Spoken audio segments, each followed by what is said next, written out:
In the winter of 1941, the North Atlantic was not a shipping lane. It was a graveyard. For the sailors of the British Merchant Navy, the ocean was a gray, heaving wilderness that promised only freezing death. They signed on to tankers and freighters knowing that the odds of survival were shrinking with every voyage. Admiral Karl Dönitz, the commander of the German U-boat fleet, had calculated the mathematics of victory with cold precision. He knew that Britain was an island nation that lived by the sea. If he could sink ships faster than the Allied shipyards could build them, the United Kingdom would starve, its factories would grind to a halt, and the war against Nazi Germany would be lost before a single soldier set foot on the continent. The German strategy was brutally simple: sever the arteries. And for the first 3 years of the war, the knife was cutting deep. In this war, battles were won not just by bullets, but by logistics, and the most critical battleground was the lonely expanse of water between Newfoundland and Liverpool. Now, let us return to the freezing waters of the mid-Atlantic Gap. The convoys that huddled together for protection were slow, plodding herds of rusting iron, moving at the speed of the slowest ship, often barely 7 or 8 knots. They were guarded by a handful of overworked destroyers and corvettes, vessels that were perpetually short of fuel and battered by the relentless Atlantic storms. But the escorts faced an impossible task. The ocean was too big, and the sonar of the time was too limited. The U-boats hunted in wolfpacks, groups of submarines that coordinated their attacks via radio. They would shadow a convoy during the day, staying just over the horizon, and then strike at night, surfacing inside the convoy columns to fire torpedoes at point-blank range. The Allies possessed one weapon that terrified the U-boat crews: the airplane. A patrol bomber flying overhead forced a submarine to dive. Once submerged, the U-boat was slow, blind, and immobile, its electric batteries draining rapidly. If the Allies could keep an aircraft over a convoy, the U-boats were neutralized. The Royal Air Force Coastal Command flew long-range patrols from bases in Iceland, Northern Ireland, and Newfoundland, pushing the U-boats further and further out to sea. But the aircraft had a limit: fuel. The massive short Sunderland flying boats and the early B-24 Liberators could only fly so far before they had to turn back. This range limitation created a deadly void in the center of the ocean, a zone of some 600 miles where no Allied plane could reach. The sailors called it the Black Pit. For the U-boat commanders, the Black Pit was a sanctuary. Here, in the middle of the Atlantic, they could operate with impunity. They could stay surfaced in broad daylight, running their diesel engines to recharge their batteries and maneuvering at high speed to get ahead of the convoys. They could sunbathe on the decks while waiting for the smoke of a freighter to appear on the horizon. When a convoy entered the gap, the massacre began. The slaughter in the Black Pit reached catastrophic levels in 1942. In a single month, hundreds of thousands of tons of Allied shipping were sent to the bottom. The night skies over the gap were lit by the fires of burning tankers, the flames visible for miles against the dark water. Survivors who managed to scramble into lifeboats faced a grim fate, drifting for weeks in the freezing cold, often dying of exposure before help could arrive. The psychological toll on the merchant crews was immense. They watched their friends die in burning oil slicks, knowing that the destroyers could not stop to pick them up because, to stop, was to become a target. The British Admiralty was desperate. They knew the solution was air power. They needed to bring the airfield to the convoy. But aircraft carriers were the most precious and complex warships in the naval inventory. The Royal Navy had only a handful of fleet carriers, ships like HMS Ark-Royal and HMS Illustrious, and they were desperately needed in the Mediterranean and the Pacific to fight the Japanese and Italian fleets. These armored giants took 3 years to build and cost a fortune. The Admiralty simply could not afford to risk a fleet carrier guarding a convoy of merchant ships. The grim arithmetic of the situation paralyzed Allied strategy. Without air cover in the gap, the supply line to Britain was being strangled. The Americans were pouring production into the war effort, but the goods were piling up on the docks of the East Coast or ending up on the seabed. Churchill wrote later that the only thing that ever truly frightened him during the war was the U-boat peril. The specter of defeat hung heavy over London. Commanders looked for stopgap solutions. They tried the CAM ships, catapult aircraft, merchantmen. These were standard freighters fitted with a rocket-propelled catapult on the bow that launched a single Hawker Hurricane fighter. It was a suicide mission for the plane. There was no flight deck to land on. Once the pilot had chased away a German bomber or strafed a U-boat, he had to ditch his aircraft in the freezing ocean and hope a destroyer picked him up. It was a desperate measure for desperate times, and while heroic, it was not a strategic solution. The cry went out for auxiliary carriers. The planners needed a ship that could carry planes but didn't cost the national treasury a fortune or take years to construct. They needed something cheap, disposable, and available immediately. The naval traditionalists scoffed at the idea. They argued that a carrier needed speed to launch planes, armor to survive attacks, and sophisticated damage control systems. A converted merchant ship, they claimed, would be a death trap, a floating coffin that would roll in heavy seas and burn like a torch if hit. But desperation breeds innovation. The survival of the free world depended on closing the Black Pit. If the shipyards couldn't build warships fast enough, the Allies would have to build something else. They would have to take the unglamorous, rusted hulls of the merchant fleet, the banana boats, the grain haulers, the oil tankers, and weld flight decks onto them. They would have to create a new class of warship, one that prioritized quantity over quality, and in doing so, they would fundamentally change the nature of naval warfare. The era of the Woolworth carrier was about to begin, born from the terrifying necessity of the slaughter in the mid-Atlantic. The solution to the Atlantic crisis did not emerge from a naval design bureau. It arrived by accident in the form of a captured prize.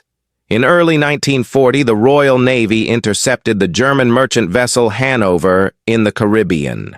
She was a modest ship, built to haul bananas, not aircraft. Her lines were commercial, her engines were slow, and her hull was thin steel plate designed to keep fruit fresh, not to stop armor-piercing shells. By all rights, she should have been pressed into service as just another freighter in the convoys. But in the desperation of the moment, the Admiralty saw a different potential in her rusted frame. They towed her to a British shipyard, stripped away her derricks and cargo booms, and welded a flat, steel platform directly onto her hull. They christened her HMS Audacity. This vessel was the grandfather of the Escort-carrier, but to the men who served on her, she looked like a bad joke. She possessed none of the grandeur of a fleet carrier. There was no hangar deck to protect the aircraft from the salt spray. The planes sat exposed on the flight deck, lashed down with heavy chains to keep them from sliding off in a swell. There were no elevators to bring munitions up from the magazine. Bombs and fuel had to be manhandled by crewmen struggling on the wet, pitching steel. There was not even an island, the control tower superstructure found on standard carriers. The navigation bridge was simply tucked away on the starboard side, leaving the flight deck as a flat, desolate strip of metal bobbing in the ocean. The pilots assigned to Audacity were flying the Grumman Martlet, the British name for the F-4F Wildcat. These were rugged American fighters, but they were heavy and required speed to generate lift. Taking off from Audacity was a terrifying act of faith. The deck was absurdly short, less than 500 feet. The ship's top speed was barely 15 knots, meaning she couldn't generate enough wind over the deck to assist the launch significantly. If the wind was calm, the pilots had to rev their engines to the breaking point, standing on the brakes until the propeller was a blur, and then release, praying they attained flying speed before they ran out of steel and dropped into the sea. Landing was even worse. A fleet carrier was a stable platform. Audacity was a cork. In the heavy swells of the Atlantic, the stern would rise and fall 20 feet or more. A pilot coming in for a landing had to time his approach perfectly, catching the deck as it leveled out. If he came in too high, he would miss the arresting wires and crash into the barrier, or, worse, overshoot the bow and be run over by his own ship. If he came in too low, he would slam into the round down at the stern, breaking the aircraft's back. The margin for error was measured in inches, and it had to be calculated by an exhausted pilot looking through a salt-encrusted windscreen. Despite the primitive conditions, Audacity proved the concept in spectacular fashion. In December 1941, she sailed with Convoy HG-76, bound from Gibraltar to the UK. The convoy was shadowed by a massive wolfpack. Under normal circumstances, it would have been a massacre. But every time a U-boat surfaced to shadow the ships, a martlet roared off Audacity's tiny deck. The German commanders, used to operating with impunity, were stunned. They were forced to crash dive, losing their visual contact and their speed advantage. Audacity's planes shot down German Condor patrol bombers, the eyes of the wolfpacks, blinding the enemy. The convoy fought its way through, sinking 5 U-boats and shooting down 2 Condors. It was a stunning tactical victory that vindicated the concept of the auxiliary carrier. However, the victory demanded a price. On the night of December 21st, the U-751 managed to slip past the escorts. The commander saw the silhouette of Audacity illuminated by a star shell. He fired 3 torpedoes. The banana boat, lacking the watertight bulkheads and torpedo blisters of a true warship, broke apart and sank in 70 minutes. The loss of Audacity was tragic, but her legacy was undeniable. She proved that even a crude, converted merchant ship could alter the balance of power in the Atlantic. The Admiralty realized they didn't need invincible ships. They needed many ships. They needed flight decks that could be stamped out like tin cans. But the shipyards of Britain were already pushed to the breaking point, repairing battle damage and building destroyers. They lacked the capacity to mass-produce this new class of vessel. The British turned their eyes west to the sleeping industrial giant across the Atlantic.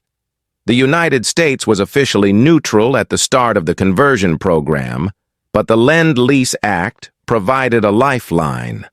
The Royal Navy asked the U.S. Maritime Commission to take standard C-3 merchant hulls, the workhorses of the American merchant marine, and convert them into carriers.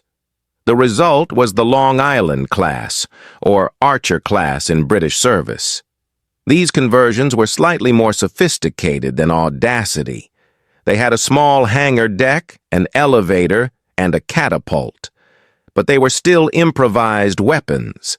The crews called them combustible, vulnerable, expendable, CVE.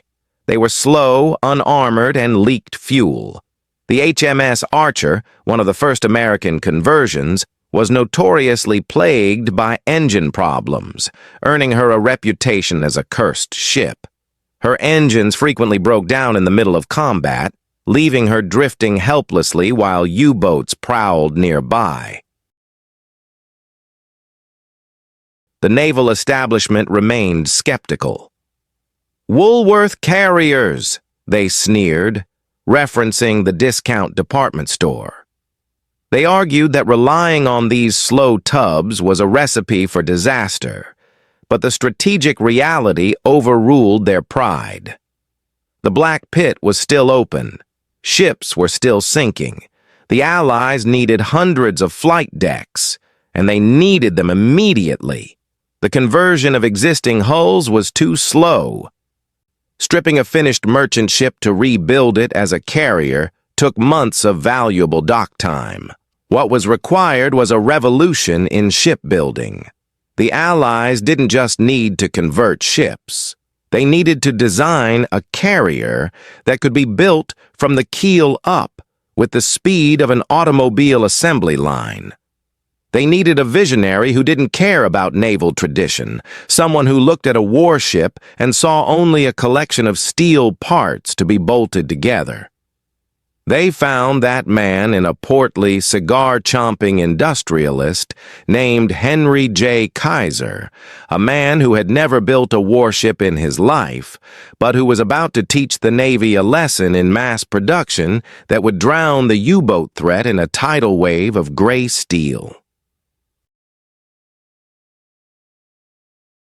The United States Navy was an institution built on tradition, precision, and a rigid adherence to specifications. Its battleships and cruisers were crafted like fine watches, designed by naval architects who spent years refining hull forms and propulsion systems. But in 1942, the timeline for victory did not allow for craftsmanship. The Navy needed aircraft carriers, and the established shipyards at Newport News and Bethlehem Steel were already at capacity building the massive Essex-class fleet carriers. The bottleneck was absolute. There were simply not enough dry docks, not enough steel, and crucially, not enough reduction gears. The complex precision machinery needed to drive high-speed steam turbines to build the hundreds of escort vessels the war demanded. Into this crisis stepped a man who treated naval tradition with the same reverence he treated a pile of gravel, Henry J. Kaiser. Kaiser was not a sailor. He was a construction magnate, the man who had poured the concrete for the Hoover Dam and the Grand Coulee Dam. He was an outsider who looked at a ship and saw not a vessel, but a structure, no different than a bridge or a building. He had already stunned the world with his Liberty ships, simple cargo vessels built in days rather than months. Now, he proposed to do the same with warships. He marched into the White House and made a promise that sounded like lunacy to the admirals. He would build 50 aircraft carriers in a single year. The Navy brass was apoplectic. They argued that a warship was a complex fighting machine with magazines, aviation fuel lines, and flight decks. It could not be stamped out like a car fender. They pointed out the shortage of steam turbines. They pointed out the lack of skilled labor. Kaiser ignored them. He obtained a direct authorization from President Roosevelt, bypassing the Navy's Bureau of Ships. He secured a contract for 50 vessels of a new design, the Casablanca-class Escort-carrier. To build them, he didn't use an existing naval yard. He built a brand new facility in Vancouver, Washington, on the banks of the Columbia River. The Casablanca-class was an act of industrial heresy. It was the first aircraft carrier designed from the keel up to be an escort, rather than converted from an existing merchant hull. But to the eyes of a traditional sailor, it was an abomination. It was small, displacing only 10,000 tons. It had no armor plating.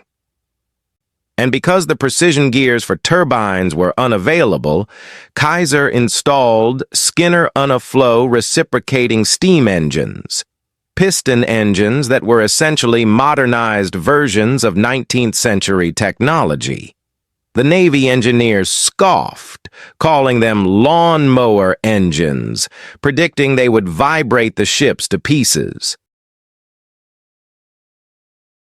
Kaiser's genius lay not in the design of the ship, but in the design of the process.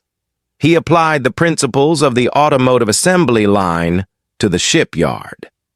Instead of laying a keel and building the ship piece by piece in a single spot, Kaiser broke the ship down into massive prefabricated sections. These modules, bows, sterns, crew quarters, flight deck sections were built in scattered locations across the yard or even miles away, often by workers who had never seen the ocean. Cranes lifted these multi-ton blocks into the air and lowered them into the slipways, where armies of welders, many of them women known as Wendy the Welders, fused them together. Kaiser eschewed riveting, the traditional method of ship joining which was slow and required immense strength. Welding was faster, lighter, and could be taught to a novice in 2 weeks. The sparks flew 24 hours a day. The yard never slept. The speed of production at the Vancouver yard became the stuff of legend. The keel for the first ship, USS Casablanca, CVE 55, was laid in November 1942. By the summer of 1943, the yard was launching a new aircraft carrier every single week. It was a pace that defied logic. A worker could leave for a weekend break and return to find a completely new ship sitting in the slipway where an empty concrete slab had been on Friday. The result was a fleet of 50 sisters, identical in their ugliness and their utility. They were boxy, top-heavy, and rolled alarmingly in even moderate seas. The crews, comprised mostly of draftees and reservists, christened them Jeep carriers or Kaiser coffins. They joked that the CVE designation stood for combustible, vulnerable, expendable. The thin steel hulls could be pierced by heavy machine gun fire, let alone a torpedo. The maximum speed was barely 19 knots, slower than some of the U-boats they were hunting on the surface. But Henry Kaiser had understood the one metric that mattered in a war of attrition: volume. The Germans could sink a carrier, but they couldn't sink the production line. For every U-boat that slipped down the ways in Hamburg or Kiel, Kaiser was launching a hunter to kill it. The sheer number of Casablanca-class carriers flooded the strategic map.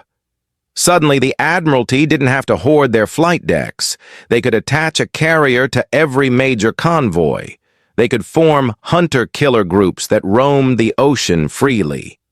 The launch ceremonies in Vancouver became a blur of champagne bottles smashing against gray steel. USS Liscombe, USS Corregidor, USS Guadalcanal, The names rolled off the roster, honoring the battles of the war they were built to win. The Navy traditionalists, who had sneered at the lawnmower engines, fell silent as they watched the Casablancas steam out of the Columbia River and head for the Pacific and the Atlantic. The engines worked. The hulls held water. The flight decks, though small, could launch and recover aircraft. This was industrial origami, folding steel into weapons at a pace the enemy could not comprehend. Kaiser proved that in modern warfare the perfect is the enemy of the good. The Casablanca-class was not a perfect warship. It was a disposable, mass-produced tool of war. But it was available now. And as these 50 ships dispersed across the world's oceans, they brought with them a new problem. Kaiser had built the ships, but now the Navy had to find thousands of pilots brave enough, or crazy enough, to fly off a pitching deck that looked from the air no bigger than a postage stamp floating in a gale. To the young naval aviators fresh from flight school in Pensacola or Corpus Christi, the first sight of their new home was often a shock. They were trained to land on the broad, stable decks of fleet carriers or huge concrete runways. What they saw bobbing in the harbor looked less like a warship and more like a matchbox floating in a gutter. The flight decks of the Casablanca or Bogue-class escort carriers were less than 500 feet long, half the length of a fleet carrier like the Enterprise. In the vastness of the Atlantic Ocean, seen from 2,000 feet, the ship appeared as a sliver of gray barely distinguishable from the whitecaps. Life on these rolling jeeps was defined by motion. A fleet carrier with its deep draft and heavy armor plowed through the waves. An escort carrier, built on a merchant hull with a shallow draft and no armor, rode on top of them. In the notorious swells of the North Atlantic, the ship didn't just pitch and roll, it corkscrewed. The bow would plunge into a trough while the stern kicked up, simultaneously heeling 20 degrees to port. For the pilots, this meant the runway wasn't just short.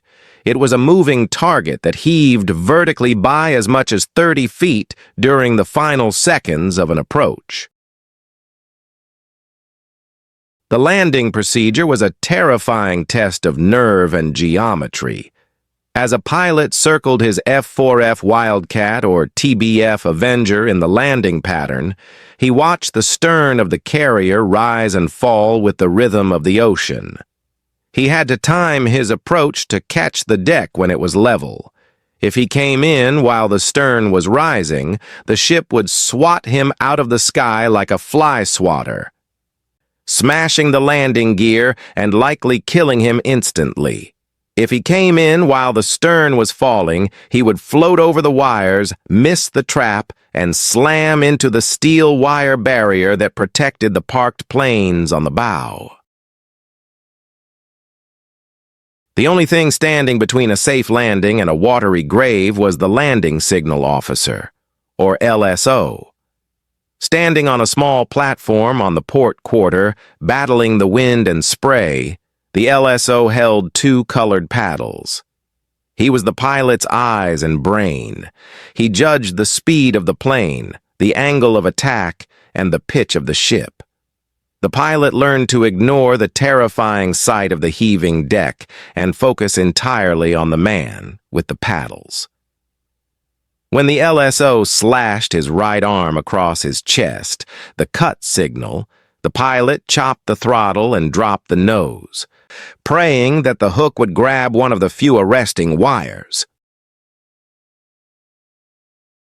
On a fleet carrier, there might be 9 or 10 wires. On a jeep carrier, there were often only 4. The margin for error was non-existent. The barrier crash became a routine part of life.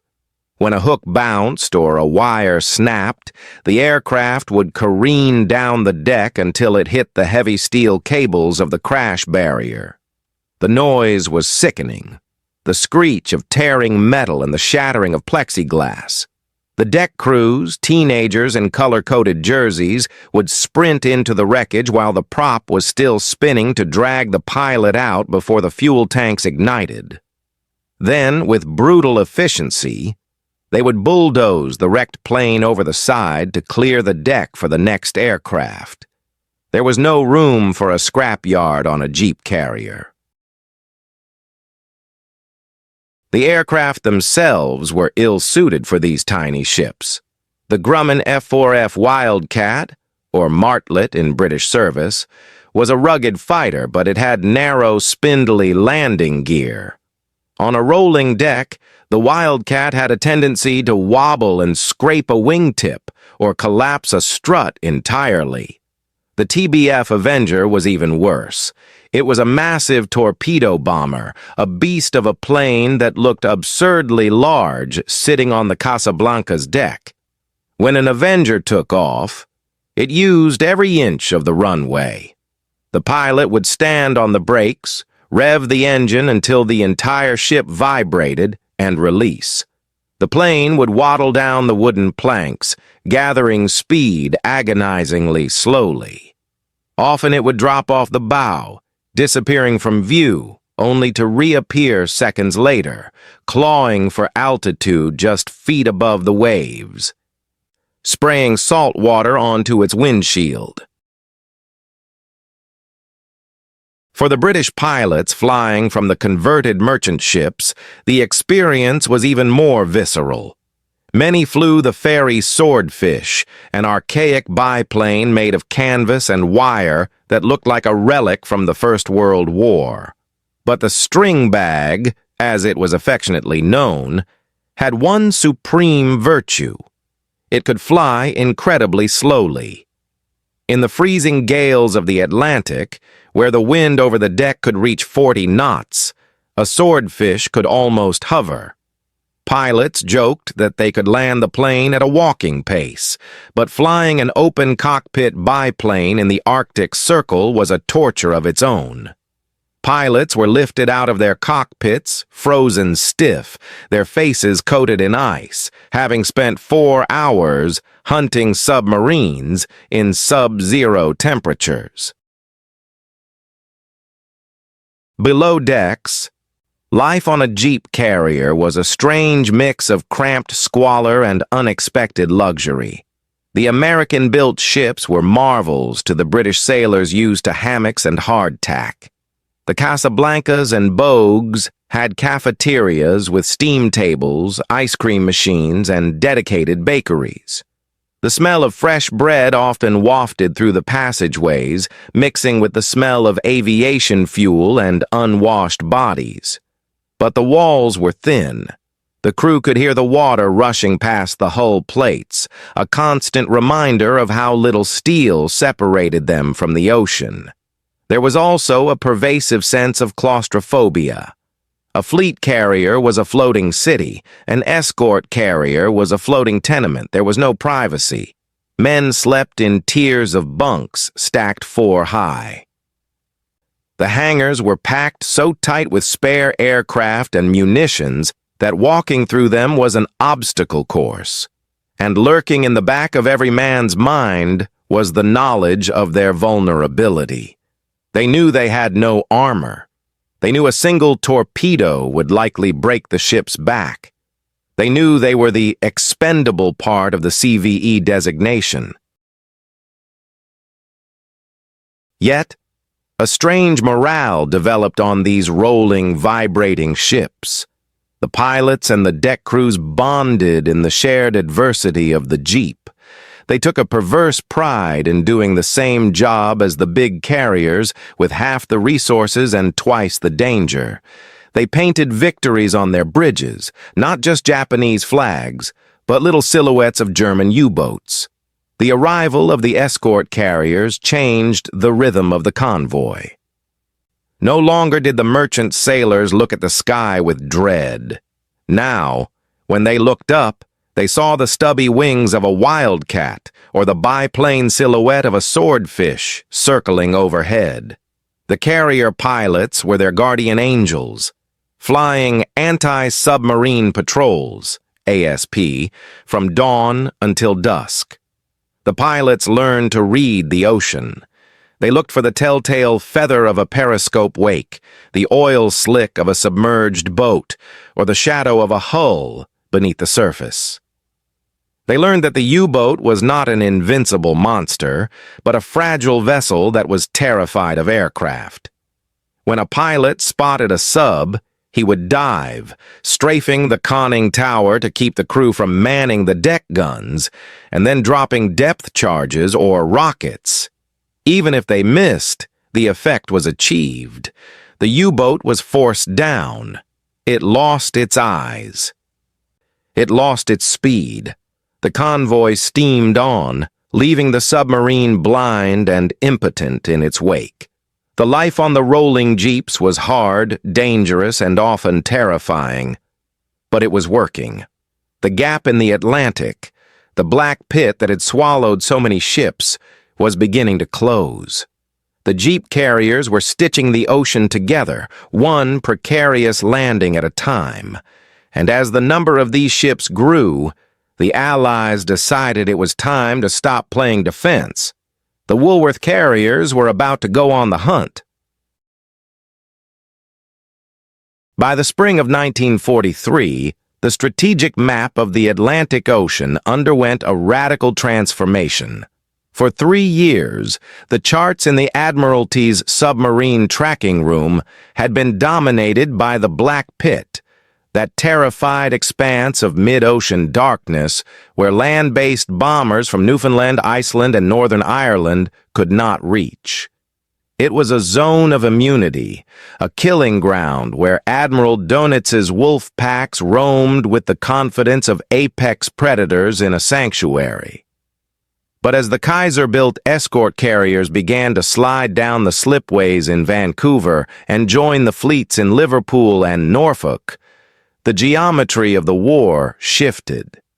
The factory fleet was arriving, and with it, the Black Pit began to shrink, then fragment, and finally, vanish altogether. The closing of the gap was not instantaneous. It was a methodical, suffocating process. As convoys set out from Halifax or New York, the merchant crews looked aft and saw something new in the formation.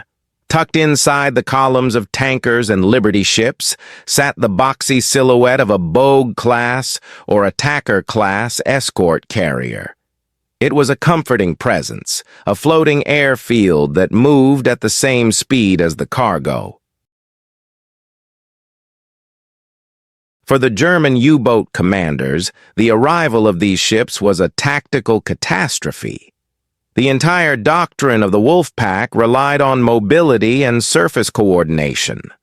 To assemble a pack, U-boats had to travel faster than the convoy, which meant traveling on the surface using their diesel engines. To coordinate an attack, they had to use their radios. To recharge their batteries, they had to spend hours on the surface, usually under the cover of the mid-Atlantic night or the unchecked daylight of the gap. The escort carriers stole the surface from them. From dawn until dusk, the carriers launched a continuous rotation of aircraft. The Grumman Wildcats and Avengers flew expanding search patterns, patrolling miles ahead and to the flanks of the convoy. They were the eyes that the destroyers had always lacked. A U-boat commander scanning the horizon for the smoke of a freighter would instead spot the terrifying speck of an aircraft banking out of the clouds. The cry of "Alarm! Flieger!" Alarm! Aircraft! Became the soundtrack of the U-boat service.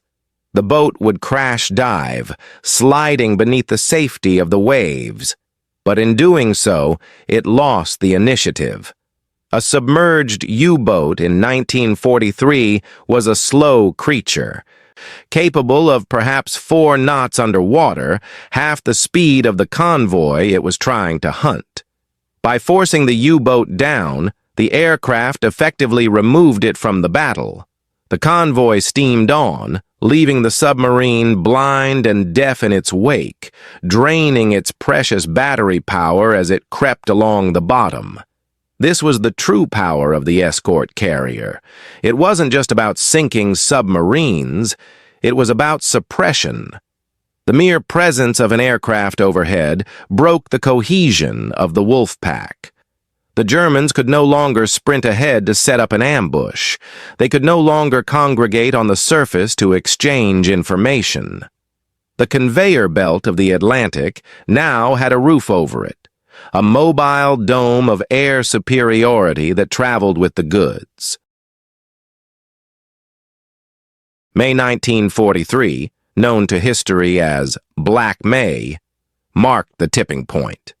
Admiral Dönitz had concentrated his forces for a decisive blow, deploying hundreds of U-boats to sever the lifeline once and for all. He believed the mid-Atlantic was still his domain. He was wrong. The convoys were now accompanied by support groups that included the new escort carriers like HMS Biter and USS Bogue.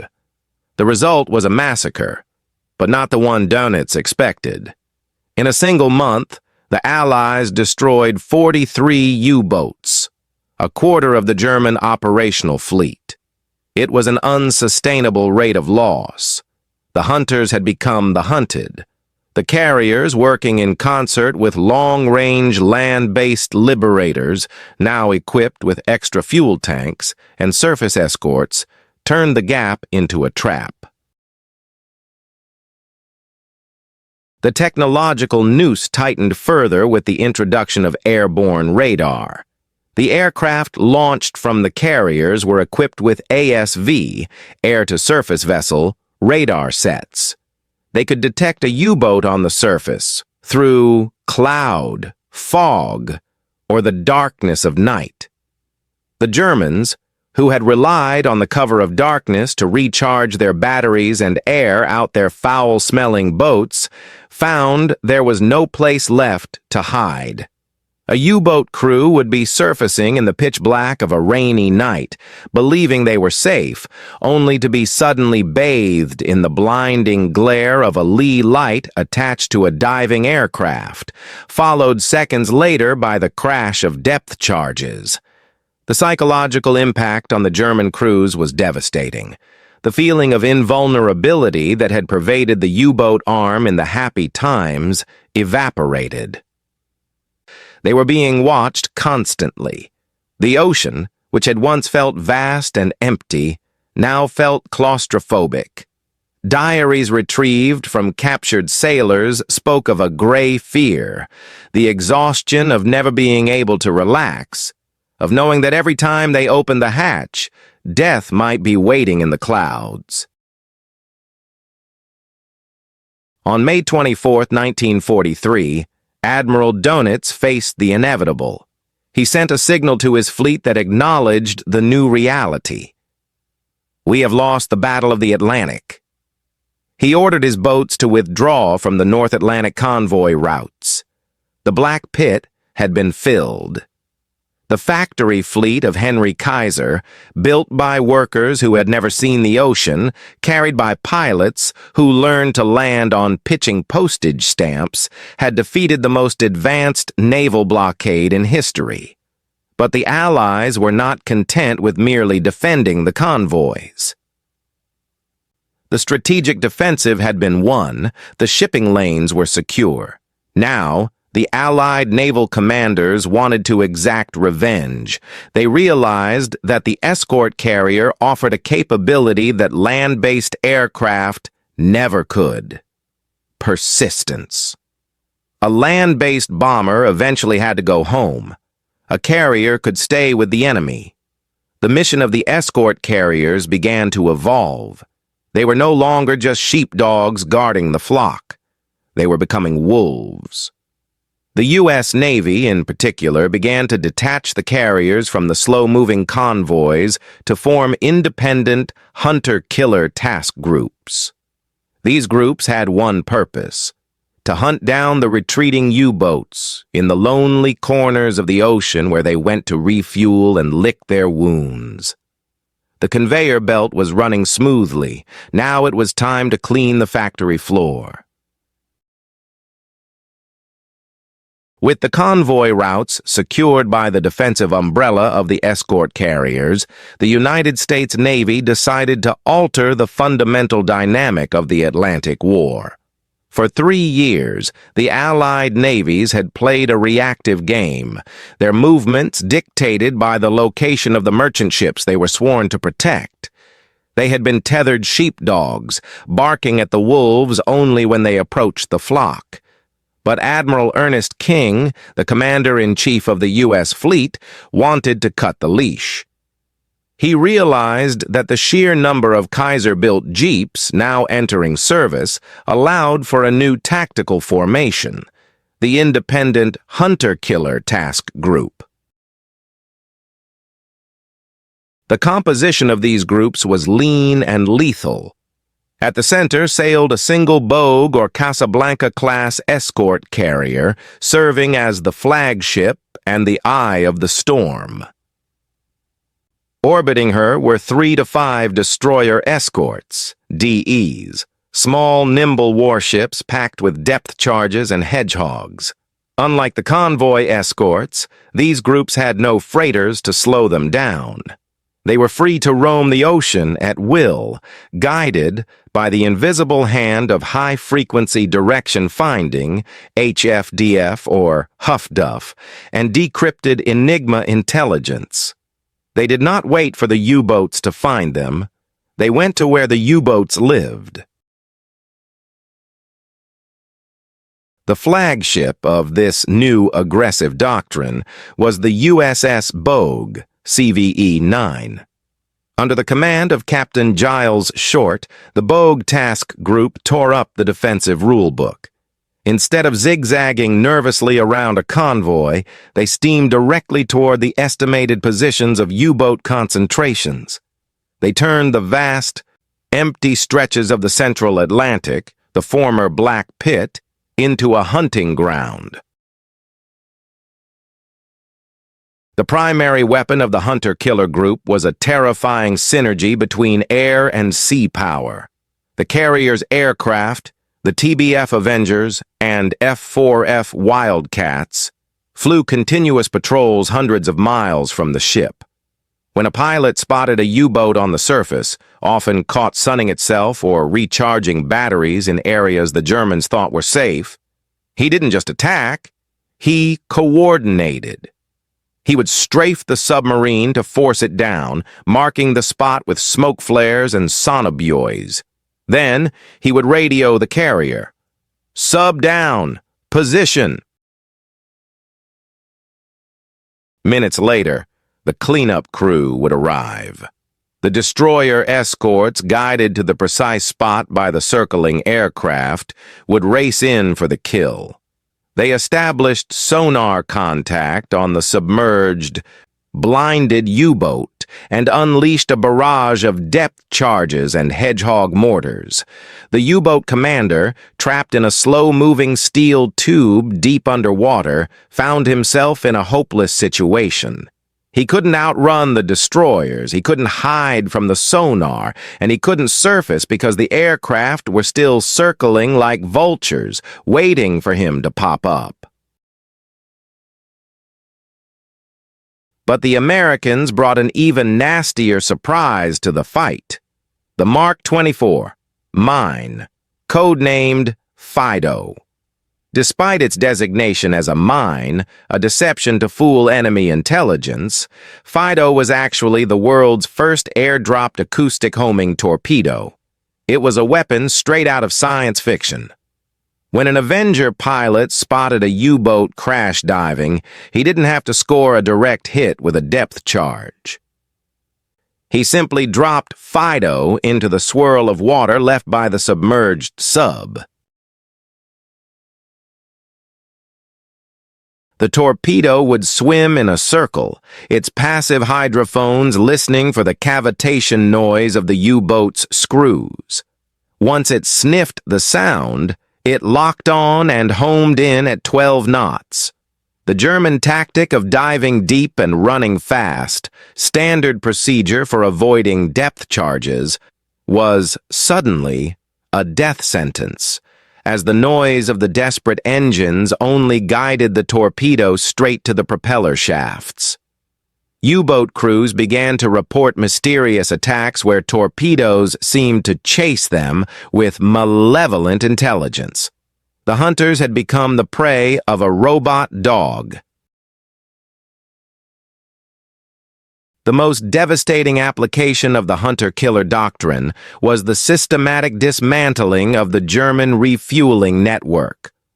Admiral Dönitz relied on a fleet of massive Type 14th supply submarines, known as Milchkühe, or milch cows. These underwater tankers carried diesel, torpedoes, and fresh food, rendezvousing with attack boats in remote areas of the Atlantic to extend their patrols. They were the force multipliers that allowed the U-boats to operate off the American coast and in the Caribbean. The Allied planners realized that the milch cows were the Achilles heel of the fleet. There were only 10 of them. If you sank a standard U-boat, you saved a few ships. If you sank a milch cow, you forced a dozen U-boats to abort their missions and return to France, or risk running out of fuel and drifting helplessly at sea. The hunter-killer groups, armed with precise intelligence on the rendezvous points, descended on the milch cows with ruthless efficiency. In the summer of 1943, the USS Bogue and USS Core groups executed a slaughter. They caught the supply boats on the surface, bloated and heavy with fuel, often hooked up to one or two other U-boats transferring hoses. It was a turkey shoot. The Wildcats would strafe the decks, cutting down the gun crews, while the Avengers dropped depth charges and FIDOs. The destruction of the supply fleet was catastrophic for the Germans. U-boat commanders, arriving at the designated grid square for fuel, found only oil slicks and circling Avengers. Stranded thousands of miles from base with empty tanks, they were forced to surrender or scuttle their boats. The entire offensive posture of the Kriegsmarine collapsed. They were pushed back from the Americas, pushed out of the mid-Atlantic, and bottled up in the Bay of Biscay. The hunter-killer groups didn't just sink submarines, they broke the spirit of the enemy. The German crews, who had once been the hunters of the ocean, developed a paralyzing paranoia. They knew that there was no corner of the ocean safe from the jeep carriers. The USS Bogue alone claimed credit for sinking 13 submarines. The USS Card, another hunter-killer flagship, sank 11. These tiny, unarmored ships, built by Henry Kaiser's welders in mere weeks, were racking up scores that exceeded those of the mighty battleships. By early 1944, the Atlantic had become an American lake. The CVEs had turned the ocean into a conveyor belt of war material that operated with near impunity. But the ambition of the hunter-killer groups was growing. They were no longer satisfied with just sinking the enemy. Captain Daniel Gallery, commanding the USS Guadalcanal Task Group, had a bolder idea. He drilled his men not just on how to kill a U-boat, but on how to board one. He wanted a prize. He wanted the intelligence gold mine intact. And off the coast of Africa, he was about to get his chance with a submarine whose captain made a fatal mistake. By June 1944, the hunter-killer task groups prowling the central Atlantic had refined the destruction of U-boats into a grim routine. The tactic was established: locate, suppress, destroy. But Captain Daniel Gallery, the commander of the escort-carrier USS Guadalcanal, harbored an ambition that went beyond the standard rules of engagement. He did not merely want to sink the enemy, he wanted to steal their secrets. Gallery reasoned that if a U-boat could be forced to the surface and captured intact before the crew could scuttle it, the intelligence yield would be worth a fleet of battleships. For months, he had drilled his destroyer escorts and his air groups on a procedure that had not been attempted by the U.S. Navy since 1815, boarding a hostile vessel on the high seas. On the morning of June 4, 1944, off the coast of French West Africa, Gallery's obsession met its opportunity. The task group was running low on fuel and preparing to head for Casablanca when a sonar contact rang out from the destroyer escort USS Chatelaine. It was a solid metallic echo indicating a submerged object moving at patrol depth. The contact was U-505, a Type 1C boat returning from a fruitless patrol in the Gulf of Guinea. The German commander, Oberleutnant Harold Lang, had no idea that he had just drifted into the center of a coordinated hunting pack. The reaction of the hunter-killer group was instantaneous. Two Wildcat fighters from the Guadalcanal scrambled to overhead positions, circling like hawks. The Chatelaine surged forward, firing a salvo of hedgehogs, spigot mortars that threw a circular pattern of contact explosives ahead of the ship. The ocean erupted. The concussions hammered the U-505, shattering glass gauges, tripping electrical breakers, and plunging the submarine into darkness. Panic seized the inexperienced German crew. Believing their boat was mortally damaged, Lang ordered a blow of the ballast tanks. On the surface, the American sailors watched the water boil. Suddenly, the gray, barnacle-encrusted hull of the U-505 burst through the waves less than 700 yards from the Chatelaine. In a standard engagement, the destroyers would have immediately opened fire with their 3-inch guns to punch holes in the pressure hull. But this time, the order was different. Away boarders! The Chatelaine and two other escorts, the Pillsbury and the Jenks, opened up with small-caliber anti-aircraft guns and machine guns. The goal was terror, not destruction. They swept the decks of the U-boat with a hail of lead, forcing the German sailors who were scrambling out of the hatches to jump overboard immediately. The Wildcats overhead joined the suppression, strafing the water alongside the boat to keep the Germans' heads down. It was a psychological assault designed to panic the enemy into abandoning ship before they could complete their scuttling procedures. It worked. The German crew, disoriented and terrified, spilled into the ocean. The U-boat, its engines still running, began to circle slowly to starboard, looking like a ghost ship. This was the moment of maximum danger. If the boat was rigged to explode, or if the vents were open, it would slide back under the waves in minutes. A whaleboat launched from the USS Pillsbury, carrying a boarding party led by Lieutenant Junior Grade Albert David. As they motored toward the circling submarine, the American sailors were staring into the unknown. They were about to board a moving enemy vessel that might be a booby-trapped coffin. As they leaped from the whaleboat onto the slippery, heaving deck of the U-505, they found the conning tower deserted. The only sound was the low rumble of the diesels and the wash of the waves. Lieutenant David, armed with a Thompson submachine gun, plunged down the hatch. The scene inside was chaotic. The air was thick with the smell of diesel oil and fear. Cryptographic papers were scattered on the floor. But the most terrifying sound was the rushing of water.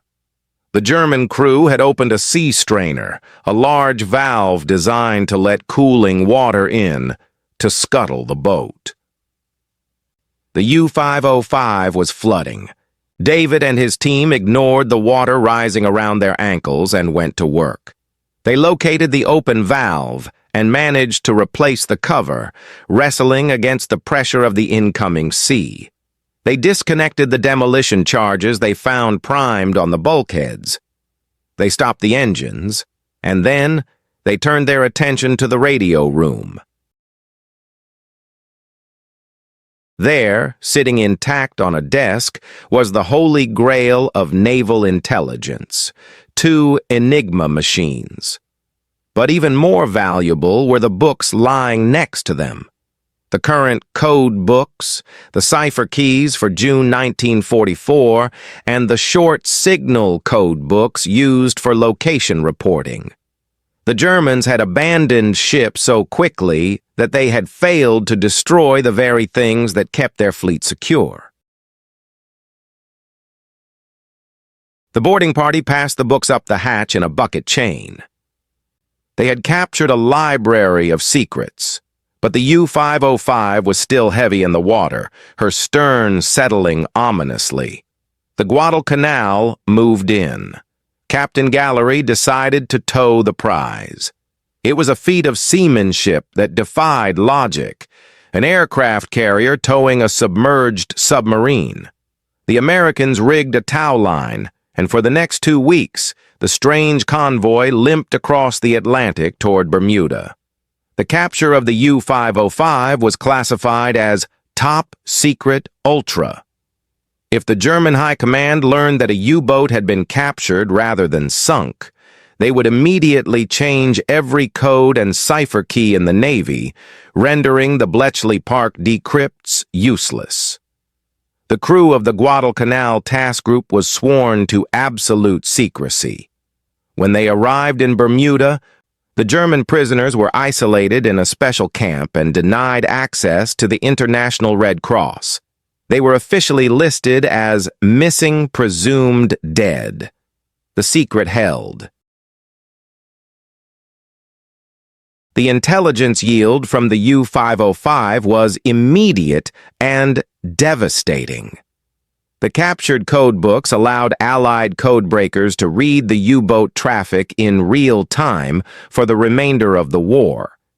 They discovered the specific operating zones of the remaining wolfpacks. They learned the precise acoustic frequencies of the German homing torpedoes, allowing for the development of countermeasures. The capture saved countless Allied lives and likely shortened the war at sea by months. But beyond the intelligence coup, the sight of the American flag flying over the swastika on the conning tower of the U-505 symbolized the total collapse of the German submarine threat. The hunters had been utterly humiliated. A weapon system that had once terrorized the world was now a trophy being towed behind a Woolworth carrier. The Atlantic Ocean, once a slaughterhouse for Allied shipping, had been transformed into a securely managed highway. As June 1944 progressed, the endless line of ships crossing from America to England faced a threat environment that had been neutered. The factory fleet of escort carriers had sanitized the route.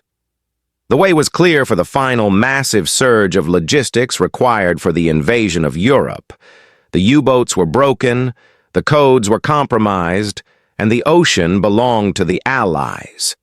The conveyor belt was running at full capacity, delivering the tanks, the fuel, and the men who would storm the beaches of Normandy. The capture of U-505 was the symbolic death knell of the U-boat arm, but the practical victory was visible in the busy harbors of Liverpool, Bristol, and Southampton. By the summer of 1944, the Atlantic Ocean had ceased to be a battlefield and had become a logistics pipeline. The factory fleet of escort carriers patrolling the once terrifying reaches of the mid-Atlantic had established a zone of control so absolute that a Liberty ship could steam from New York to the English Channel with a lower risk of being sunk than of suffering a mechanical breakdown. The U-boats were still there, hiding in the fringes, but they were no longer a strategic threat. They were hunted fugitives, terrified to raise their periscopes. This security allowed the Allies to execute the greatest logistical feat in human history, the build-up for Operation Overlord. The numbers were staggering.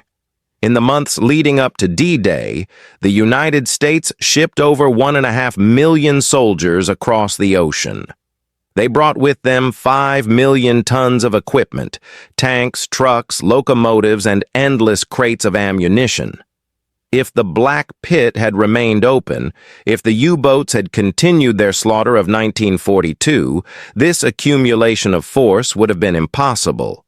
The invasion of Europe would have been strangled in the crib. Instead, the rolling jeeps ensured that the arsenal of democracy arrived intact. The escort carriers didn't just win the war of tonnage, they broke the psychological deadlock. They proved that the submarine, for all its stealth, could not survive in an environment saturated by air power. The German crews, once the elite hunters of the ocean, were reduced to a state of paralysis. They spent their patrols submerged, blind, and immobile, waiting for their oxygen to run out or for a Fido torpedo to find them. The happy times were a distant memory, replaced by the constant drone of radial engines overhead. With the Atlantic effectively secured, the Woolworth carriers did not rest. They pivoted. The sheer volume of hulls coming out of Henry Kaiser's yards meant that the Navy had more flight decks than it knew what to do with in the Atlantic alone. The fleet moved west. In the vast expanses of the Pacific, the jeep carriers found a new calling. They became the workhorses of the amphibious assault. While the fast fleet carriers like the Essex-class hunted the Japanese Navy in deep water, the escort carriers hugged the beaches. They provided close air support for the Marines fighting on Saipan, Iwo Jima, and Okinawa. They launched napalm and rockets into Japanese bunkers just yards ahead of the advancing infantry, playing a role that land-based artillery couldn't match. It was in the Pacific, off the island of Samar, that the expendable carriers earned their greatest glory. In the Battle of Leyte Gulf, a small task unit of escort carriers, Taffy 3, found themselves facing the main battle line of the Imperial Japanese Navy, including the colossal battleship Yamato.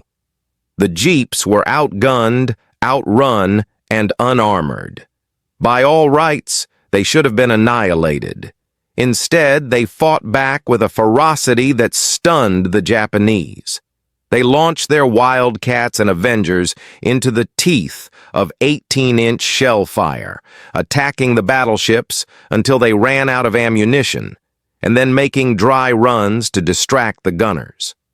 They proved that the spirit of a warship is not defined by the thickness of its armor, but by the courage of its crew. By the end of the war, the statistics of the factory fleet were undeniable. American shipyards had produced 122 escort carriers. They had sunk dozens of submarines, shot down hundreds of enemy aircraft, and safely ushered millions of men to the front lines. They had transformed naval warfare from a duel of battleships into a contest of industrial capacity and air superiority. The skepticism of the naval traditionalists had been silenced by the roar of mass production. The dismantling of this fleet was as rapid as its creation. After VJ Day, the escort carriers were used for Operation Magic Carpet, bringing thousands of servicemen home from the far corners of the globe. Their hangars, once filled with torpedoes and depth charges, were packed with bunks for weary soldiers. Then, their job done, they were scrapped. The Kaiser coffins were cut up for razor blades, their steel returned to the civilian economy. But their legacy remained. They had closed the gap. They had turned the ocean from a barrier into a bridge, ensuring that the industrial might of the new world could be brought to bear on the tyranny of the old. The story of the escort carrier is the story of the triumph of function over form. They were not beautiful ships. They were slow, ugly, and built to the standards of a merchant freighter. But they were exactly what the free world needed in its darkest hour. They were a solution born of desperation, engineered by outsiders who refused to accept that a warship had to take 3 years to build. The defeat of the U-boat menace in the Atlantic was not achieved by a single decisive battle, but by the relentless, grinding presence of these small ships. They denied the enemy the cover of the ocean. They turned the vast, lonely stretches of the sea into a neighborhood patrolled by the police. The factory fleet proved that, in a total war, the ability to mass-produce mediocrity often beats the ability to handcraft perfection. The U-boats were engineering marvels, but there were too few of them. The jeep carriers were disposable tools, but they were everywhere. And that is why these tales must be told.